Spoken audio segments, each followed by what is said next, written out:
Hi friends, ശ്യാമാംബര സീരിയലിന്റെ climax എപ്പിസോഡാണ്. അതില് ഐശ്വര്യത ഇപ്പൊ വീണ്ടും ആനന്ദനിലയത്തിൽ എത്തിയിരിക്കുകയാണ്. മമ്മിയുമായി ഫോണിൽ സംസാരിക്കുകയാണ്. ഇത് കേട്ടുകൊണ്ട് ശ്യാമ ആ റൂമിന്റെ ഡോറിന്റെ അടുത്തുണ്ട്. ഐശ്വര്യ കാണുന്നില്ല. അങ്ങനെ ഐശ്വര്യ സംസാരിക്കുകയാണ്. ഞാനിവിടെ ആനന്ദനിലയത്തിലുണ്ട് മമ്മി. ഒടുവില് ഞാൻ തന്നെ വിജയിച്ചു മമ്മി. എന്നെ തകർത്ത് എറിഞ്ഞു കളഞ്ഞില്ലേ ഒരു അഖിലും ശ്യാമയും. അവരുടെ എങ്ങും ഇല്ലാത്തൊരു സ്നേഹവും. ഇപ്പൊ ശ്യാമ ഇവിടെ ഒറ്റയ്ക്ക് വിലപിച്ച്. അത് കാണേണ്ട കാഴ്ച തന്നെയാ. പിന്നെ വസുന്ധരാമയ ഇവിടെ ഉണ്ട്. ശ്യാമയുടെ ജനിക്കാൻ പോകുന്ന കുഞ്ഞ് അഖി എന്നൊറ്റ വിചാരേ തള്ളക്കുണ്ടായിരുന്നുള്ളൂ. ഇപ്പൊ കാണണം. തകർന്നടിഞ്ഞ് വസുന്ധരാമയുടെ അഹങ്കാരമൊക്കെ കുറഞ്ഞു മമ്മി. ഇതൊക്കെ കേട്ടിങ്ങനെ വല്ലാത്തൊരവസ്ഥയിലാ ശ്യാമ അവിടെ നിൽക്കുന്നത്. പിന്നെ ശ്യാമയുടെ കുഞ്ഞിന്റെ കാര്യം അതിപ്പോ നമ്മുടെ കസ്റ്റഡിയിലല്ലേ. വരട്ടെ, എനിക്ക് ചില പ്ലാനിങ്ങുകളൊക്കെ ഉണ്ട്. എന്താ വേണ്ടെന്നൊക്കെ നമുക്ക് പിന്നെ തീരുമാനിക്കാം. ശരി മമ്മി, ഞാൻ വിളിച്ചോളാം എന്ന് പറഞ്ഞ് കോള് കട്ട് ചെയ്ത് തിരിയുമ്പോഴായിരിക്കും ശ്യാമ അവിടെ നിൽക്കുന്നത് കാണുന്നത്.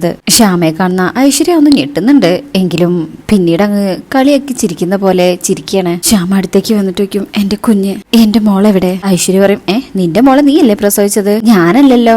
അല്ലെങ്കിൽ തന്നെ എനിക്ക് പ്രസവിക്കാൻ ഗർഭപാത്രമൊന്നും ഇല്ലല്ലോ. ശ്യാമറിൻ തർക്കിക്കാൻ വന്നതല്ല. എന്റെ എല്ലായ അഖിൽ സാർ പോയി. ഇനി എന്റെ മോള്, അവള് നിങ്ങളുടെ കയ്യിലാ. എനിക്ക് വേണം. നിങ്ങൾ പറയുന്ന എന്തും ഞാൻ തരാം. പറയ്, എന്റെ കുഞ്ഞിനെ ഒന്ന് കാണാൻ അതിനനുവദിക്കണം എന്നിങ്ങനെ കരഞ്ഞ് കൈ കൂപ്പിക്കൊണ്ട് യാചിച്ച് ചോദിക്കേണ്ട ശ്യാമ. നിങ്ങൾ സംസാരിക്കുന്നത് ഞാൻ കേട്ടു. ദൈവത്തെ ഓർത്ത് ഒഴിഞ്ഞു മാറരുത് എന്ന് പറഞ്ഞ് ഐശ്വര്യയുടെ കാല് പിടിക്കുന്ന പോലെ ശ്യാമ അവിടെ ഇരുന്ന് കരയാ. എന്റെ കുഞ്ഞിന് പകരം എന്താ വേണ്ടത്?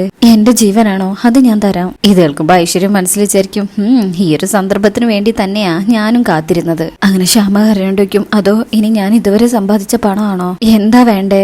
എന്ത് വേണേലും ചോദിച്ചോളൂ, ഞാൻ തരാൻ ഞാൻ തയ്യാറാ എന്നിങ്ങനെ കരഞ്ഞോണ്ട് പറയുമ്പോ ഐശ്വര്യക്കും വാക്കാണോ? അപ്പൊ ശ്യാമ എഴുന്നേറ്റ് പറയും, അതെ വാക്കാ. എന്റെ മോളെവിടെ? പറ, എന്റെ മോളെത്താ. പറയേ, എന്റെ മോളെവിടെ? പ്ലീസ് എന്ന് പറഞ്ഞ് യാചിച്ച് ചോദിക്കുമ്പോ ഐശ്വര്യ കൈയൊക്കെ തട്ടി മാറ്റുക. കാണിച്ചു തരാം എന്ന് പറഞ്ഞിട്ട് മൊബൈൽ ഫോണില് കുഞ്ഞിന്റെ ഒരു ഫോട്ടോ ഉണ്ട്. അതെടുത്ത് ശ്യാമയ്ക്ക് കാണിച്ചു കൊടുക്കുക. മോളുടെ ആ ഫോട്ടോ കാണുമ്പോ ശ്യാമ ഒന്നുകൂടി സങ്കടത്തിൽ കരയണേ. ഒന്ന് തൊടാൻ പോലും കഴിയാതെ അതിങ്ങനെ നോക്കിക്കൊണ്ട് നിൽക്കുക.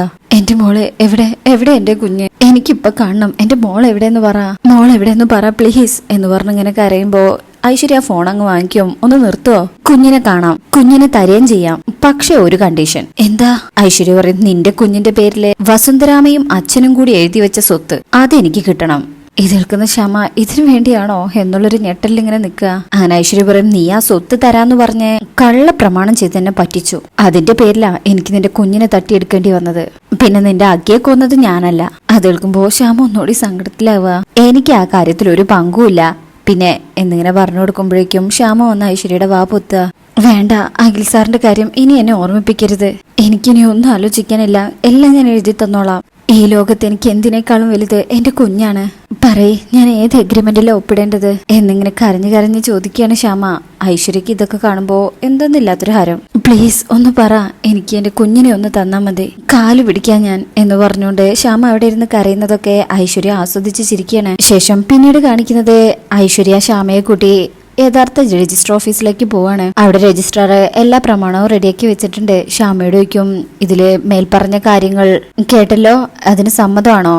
സ്വത്തുക്കളെല്ലാം ഐശ്വര്യക്ക് കൊടുക്കാൻ സമ്മതമാണോ എന്ന് ചോദിക്കുമ്പോ ശ്യാമ അതേന്ന് പറയാ. ശേഷം ആ പ്രമാണത്തിലെല്ലാം ഒപ്പിട്ട് കൊടുക്കണേ. ഓരോ പേപ്പറിലായിട്ട് ഒപ്പിടുന്ന കാണുമ്പോഴും ഐശ്വര്യ അതിലിങ്ങനെ കണ്ട് സന്തോഷിച്ച് ചിരിക്കണേ. നല്ല ആനന്ദമുണ്ട്. ശ്യാമ അപ്പോഴും കരഞ്ഞുകൊണ്ടായിരിക്കുന്നത്. അങ്ങനെ അതിനുശേഷം പിന്നീട് കാണിക്കുന്നത് ആനന്ദ നിലയത്തിലാണ്. അവിടെ ഇപ്പോഴും എല്ലാവരും നല്ല സങ്കടത്തിലാ. എന്ന ഒരു ടെൻഷനും കൂടെ ഉണ്ട്.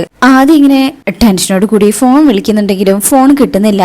സ്വിച്ച് ഓഫ് ആണല്ലോ എന്നൊക്കെ ഇങ്ങനെ പറയാം. അമൃത വന്നിട്ട് വയ്ക്കും, ഷടാ ഈ അരുൺ ഇത് എവിടെ പോയി? എന്തായാലും ഈ വീട്ടിലൊന്നുമില്ല. ആരോടും പറയാതെ അരുൺ എവിടെ പോവാനാ? ഇത് കേൾക്കുമ്പോഴാണ് എല്ലാരും ഒന്നുകൂടെ പേടിക്കുന്നത്. കാരണം ഇപ്പൊ അഖിയെ നഷ്ടപ്പെട്ടിട്ടല്ലേ ഉള്ളൂ.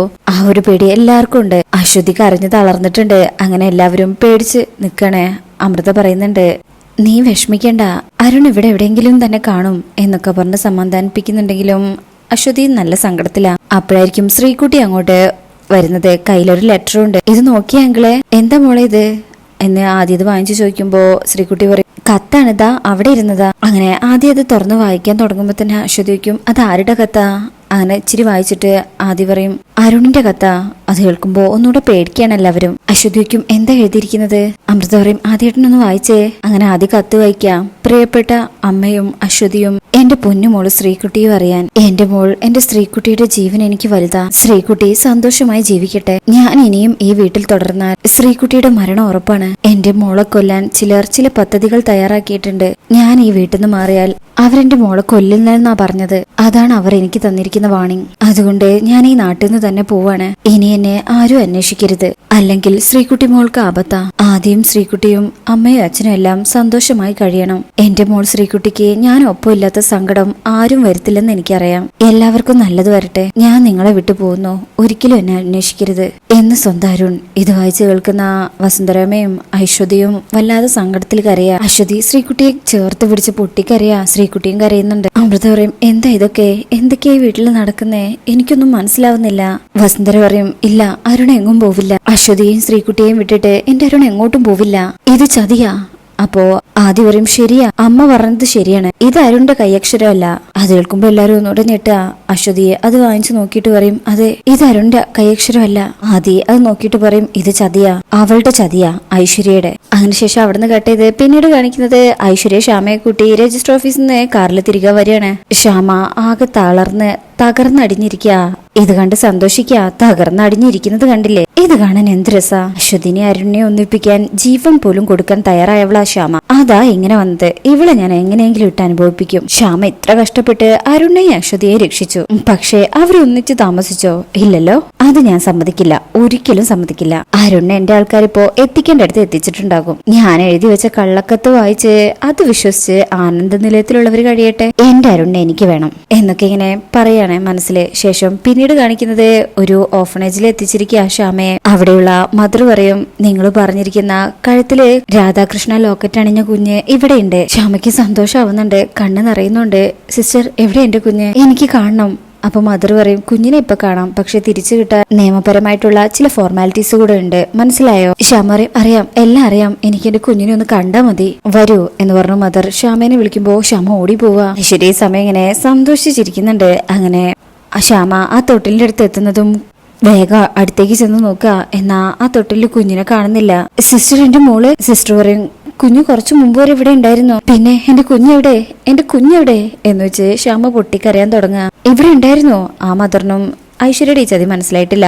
ശ്യാമ കരഞ്ഞോണ്ടിരിക്കും എന്റെ മോളെവിടെ, ഒന്ന് പറ പ്ലീസ് എന്ന് പറഞ്ഞോണ്ട് അവിടെ ഇരുന്ന് പൊട്ടിക്കരയാണ് ശ്യാമ. അപ്പോഴേക്കും ഐശ്വര്യ അങ്ങോട്ട് വരും. എന്നിട്ട് ശ്യാമ ഇങ്ങനെ ഇവിടെ സങ്കടത്തിലും ചങ്കുപൊട്ടി കരയുന്ന കാഴ്ച കണ്ട് ആസ്വദിക്കുക. ശ്യാമ അവിടെ ഇരുന്ന് ഇങ്ങനെ കരഞ്ഞോണ്ടേ ഇരിക്കുക. ശേഷം പിന്നീട് കാണിക്കുന്നത് രാത്രി ഐശ്വര്യ തലയിലൂടെ സാരിയൊക്കെ ഇട്ട് എങ്ങോട്ടോ നടന്നു പോവാ. ഈ സമയം മറ്റൊരാളെ കുഞ്ഞിനെ കൈ പിടിച്ച് അവിടെ നിൽക്കുന്നുണ്ട്. അയാളുടെ അടുത്തേക്ക് ഐശ്വര്യ വരും. മാഡം വിളിച്ചു പറഞ്ഞില്ലേ, ആ നിമിഷം തന്നെ കുഞ്ഞിനെ ഓർഫനേജിൽ നിന്ന് മാറ്റി. ഐശ്വര്യ പറയും അത് നന്നായി. അയാളേക്കും ആർക്കും സംശയമില്ലല്ലോ മാഡം, സിസ്റ്റർമാരൊക്കെ അവിടെ തിരയുന്നുണ്ട്. ശ്യാമ അവിടെ തകർന്നിരിക്കുക. ആർക്കും ഇപ്പൊ എന്നെ സംശയമൊന്നുമില്ല. അങ്ങനെ അയാളേക്കും ഈ കുഞ്ഞിനെ ഇപ്പൊ എന്താ ചെയ്യാ? ഐശ്വര്യക്കും തനിക്ക് ധൈര്യമുണ്ടോ? അയാളേക്കും അതെന്താ മാഡം അങ്ങനെ ചോദിച്ചത്? ഐശ്വര്യ കുറച്ച് പൈസ എടുത്ത് അയാളുടെ കയ്യിലേക്ക് വെച്ചു കൊടുക്കുക. ഇതെന്തിനാ മാഡം? ഇത് നിനക്കുള്ളതാ. എന്തിനാ മാഡം മനസ്സിലായില്ല? ഐശ്വര്യ ചുറ്റും നോക്കൂ ആരെങ്കിലും വരുന്നുണ്ടോന്ന്. എന്നിട്ട് പറയും കൊല്ലാൻ, ഈ കുഞ്ഞിനെ കൊല്ലാൻ. ഇത് കേൾക്കുമ്പോ അയാൾ ഞെട്ടിപ്പോവാ. ജീവിച്ചിരിക്കരുത്, ശ്യാമയുടെയും ആകിയുടെയും മോള് ജീവിച്ചിരിക്കരുത്, മനസ്സിലായോ? അയാൾ ആകെ ഞെട്ടിയിട്ടുണ്ട്. ആ മനസ്സിലായി. ഐശ്വര്യ പറയുന്നതാ ഇപ്പൊ തന്നത് വെറും അഡ്വാൻസ്, ബാക്കി തുക 5 ലക്ഷം രൂപ ഞാൻ തരും, അത് ഈ കുഞ്ഞിനെ തീർത്തിട്ട് വന്നതിന് ശേഷം. അയാൾ പറയും അത് ഞാൻ ഏറ്റു മാഡം. ഐശ്വര്യ പറയും എന്നാ ചെല്ല്, വൈകിക്കേണ്ട, ഒരു നിമിഷം വൈകിക്കേണ്ട, ശ്യാമയുടെ കുഞ്ഞിനെ തീർത്തേക്ക്, പോ വേഗം പോ എന്നിങ്ങനെ പറയുമ്പോ അയാൾ ആ പൈസ വാങ്ങിച്ച് പോക്കറ്റിലിട്ട് കുട്ടീനെ അടുത്ത് പോവാണ് അവിടുന്ന്. ഐശ്വര്യ ആ പകയോട് കൂടി ഇങ്ങനെ നിൽക്കാണ് അവിടെ. ശേഷം പിന്നീട് കാണിക്കുന്നത് ശ്യാമ കൃഷ്ണന്റെ മുന്നില് പ്രാർത്ഥിക്കാണ്. എന്റെ കൃഷ്ണ, എന്റെ മോള് എന്ന് പറഞ്ഞ് മോക്ക് വേണ്ടി കരഞ്ഞു പ്രാർത്ഥിക്കുക. ഇതേ സമയം ഐശ്വര്യ പറഞ്ഞു വിട്ട ആളെ ആ കുട്ടിയെ കൂട്ടി ഒരു സ്ഥലത്ത് വന്നിരിക്കുക. കുട്ടിയുടെ മുഖത്തേക്ക് ഇങ്ങനെ നോക്കുക. എന്നിട്ട് മനസ്സിൽ വിചാരിക്കും ഇനി ഒട്ടും താമസിപ്പിക്കേണ്ട എന്ന് പറഞ്ഞ ശേഷം താഴേന്ന് ഒരു വലിയ കല്ലെടുക്കാണ്. എന്നിട്ട് കുട്ടിയെ ഇങ്ങനെ നോക്കും. ഇതേ സമയം ശ്യാമ അവിടെ പ്രാർത്ഥിക്കുകയാണല്ലോ, എന്റെ കുട്ടിക്ക് ഒരു അബദ്ധം വരുത്തരുത്. ഇതേ സമയം അയാള് ആ കുട്ടിയുടെ മുഖത്തേക്ക് ഇങ്ങനെ നോക്കുക. എന്നിട്ട് വിചാരിക്കും ഈ കുട്ടിയെ എനിക്ക് കൊല്ലാൻ കഴിയുന്നില്ല, എന്റെ കൃഷ്ണ, നിന്റെ രൂപ എന്റെ മനസ്സിൽ തെളിയുന്നേ. കുഞ്ഞിനെ കണ്ടാൽ സാക്ഷാൽ കണ്ണനെ പോലെ തോന്നുക. പാവം കുഞ്ഞ് എന്ന് പറഞ്ഞ് ആ കല്ല് താഴേക്ക് തന്നെ ഇടുക. അങ്ങനെ ആ കുട്ടീനെ ഇങ്ങനെ നോക്കി നിൽക്കുമ്പോ പെട്ടെന്ന് ആ കുട്ടിയുടെ ദേഹത്തേക്ക് ഒരു മയിൽപ്പിലി വന്നു വീഴുക. അപ്പൊ അയാൾ അതെടുത്തിട്ട്, എന്റെ കൃഷ്ണ, അപ്പൊ എന്റെ സംശയം ശരിയായിരുന്നല്ലേ? എനിക്ക് ഒന്നും മനസ്സിലാവുന്നില്ലല്ലോ. എനിക്കിനി കുഞ്ഞിനെ കൊല്ലാൻ കഴിയില്ല. കൃഷ്ണ, ഈ കുഞ്ഞിനെ നീ തന്നെ കാത്തോളണേ. ആർക്കെങ്കിലും കിട്ടി ഈ കുഞ്ഞിനെ അവര് വളർത്തട്ടെ. ഇനിയെല്ലാം നീ തന്നെ തീരുമാനിക്കണ്ടേ കണ്ണ എന്നൊക്കെ വിചാരിച്ചതിന് ശേഷം അയാളെ കുട്ടിയെ ഒരു കൊട്ടയിലാക്കി ഒരു പുഴയുടെ തീരത്തേക്ക് വരിക. എന്നിട്ട് ആ വെള്ളത്തിലേക്ക് ഒഴുക്കി വിടാണ്. ഇതേ സമയം കൃഷ്ണന്റെ മുന്നിലെ ശ്യാമ കരഞ്ഞു പ്രാർത്ഥിക്കുക, എന്റെ കുട്ടിയെ എനിക്ക് തിരികെ തരണേ കൃഷ്ണ. അങ്ങനെ പ്രാർത്ഥിച്ചുകൊണ്ട് നിൽക്കുന്ന സമയത്ത് ശ്യാമയുടെ ദേഹത്തേക്കും ഒരു മയിൽപ്പീലി വീഴാണ്. അങ്ങനെ ശ്യാമ അതെടുത്ത് തന്റെ കുഞ്ഞിനെ കൃഷ്ണൻ തിരികെ തരുന്നുള്ള വിശ്വാസത്തോടു കൂടി അത് ചേർത്ത് പിടിച്ചു നിൽക്കുന്ന ശ്യാമയെ കാണിച്ചുകൊണ്ടാ ഈ സീരിയൽ അവസാനിക്കുന്നത്. ഇന്നത്തെ റിവ്യൂ ഇഷ്ടപ്പെട്ടിട്ടുണ്ടെങ്കിൽ ചാനൽ എല്ലാവരും ലൈക്ക് ചെയ്ത് സബ്സ്ക്രൈബ് ചെയ്ത് സപ്പോർട്ട് ചെയ്തേക്കണേ. അപ്പൊ ഇനി മുതൽ സ്നേഹപൂർവ്വം ശ്യാമയിലൂടെ നമുക്ക് കാണാവുന്നതാണ്. താങ്ക്